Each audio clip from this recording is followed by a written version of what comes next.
Hey YouTube, Spider G back here. Um, I wanted to go over this, you know, excuse me, as far as the handle is concerned. Yeah, that looks pretty, that could come off pretty wonky looking. But I gotta tell you, ergonomically, this thing sits perfectly in your hand. Jimping, if it's there, it's there. If it's not, it's not. But it's got jimping that is somewhat. I mean, you can get past it, but it's a good lock-in knife. And then it carries super thin.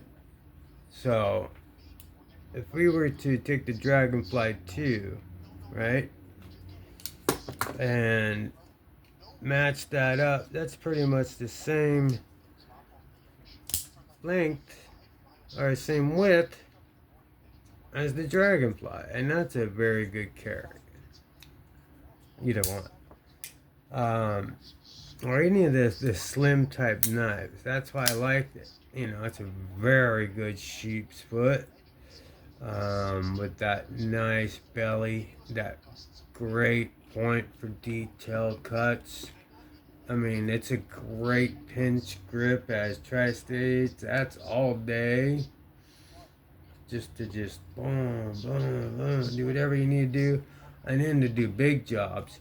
And then it's also comfortable in your hand. Now, as far as push cuts, because the swell, the palm, the swell of your palm is perfectly in there. So when you're pushing like this, you know, you're already choked up into a locked position, which you're able to not get caught up in the box.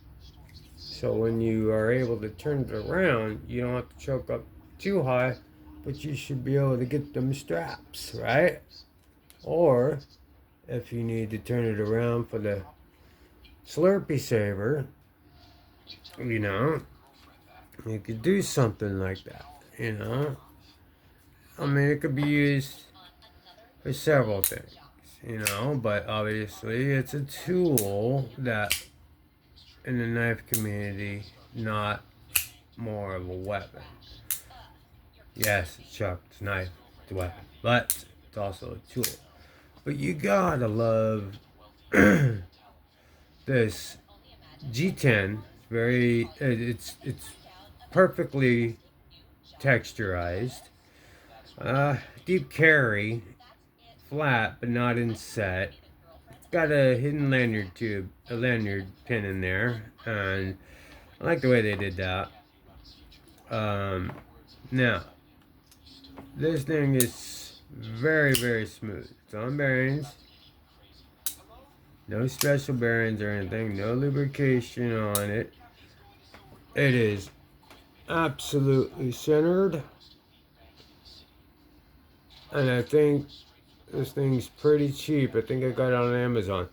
And it has the nice brass or gold or whatever, you know, little pop of color for the stud.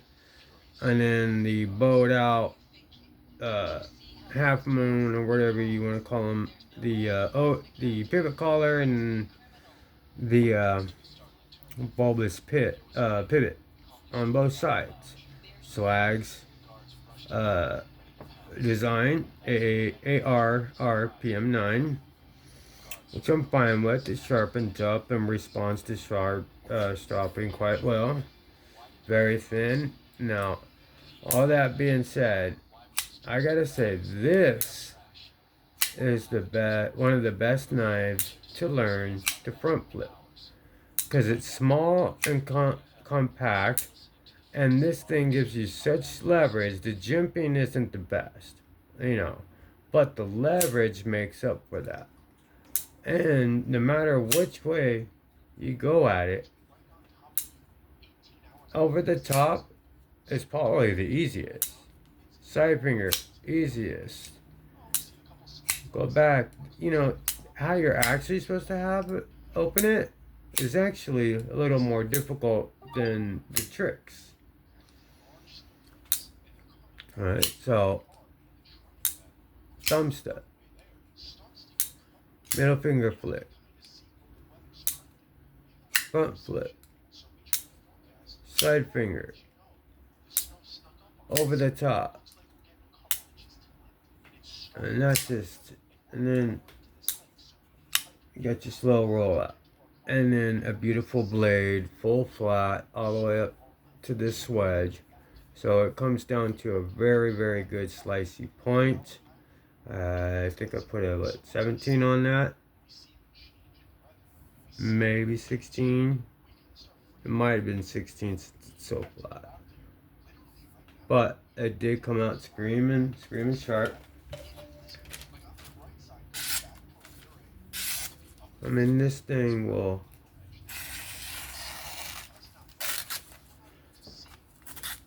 this is just a super recommended knife by a knife guy that has used this for several years. This isn't the first one, but it is my favorite one with the color. And again, I'm not the biggest fan of coated blades, but this just looks real good. And it doesn't leave a lot of marks at all. But yeah, I mean, this thing gets to a screaming quiet edge.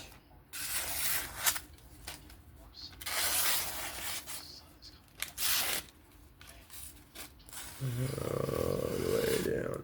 Yep.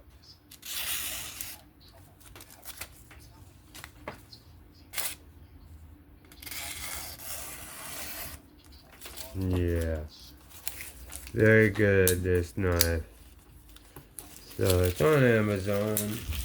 They're always like promoted. It's a definitely recommended knife.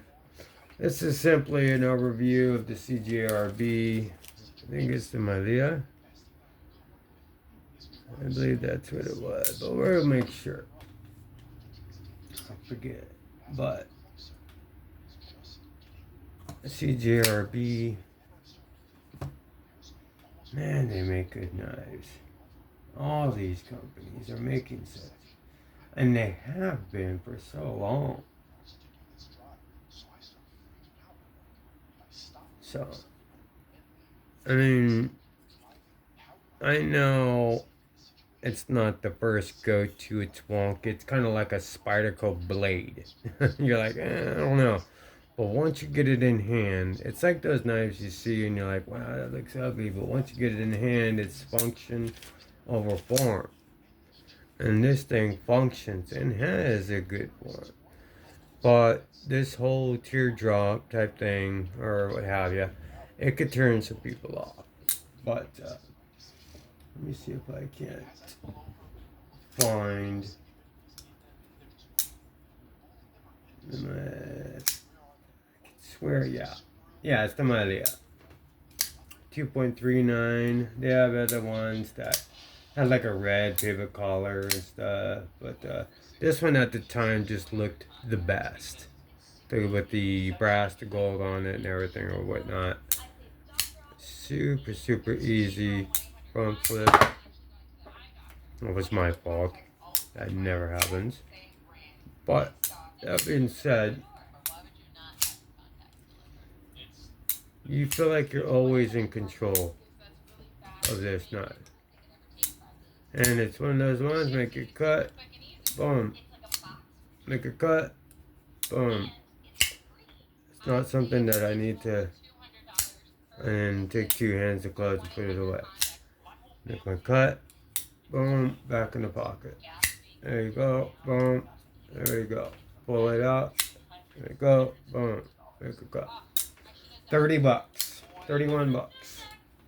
As of March 23rd, $30 knife.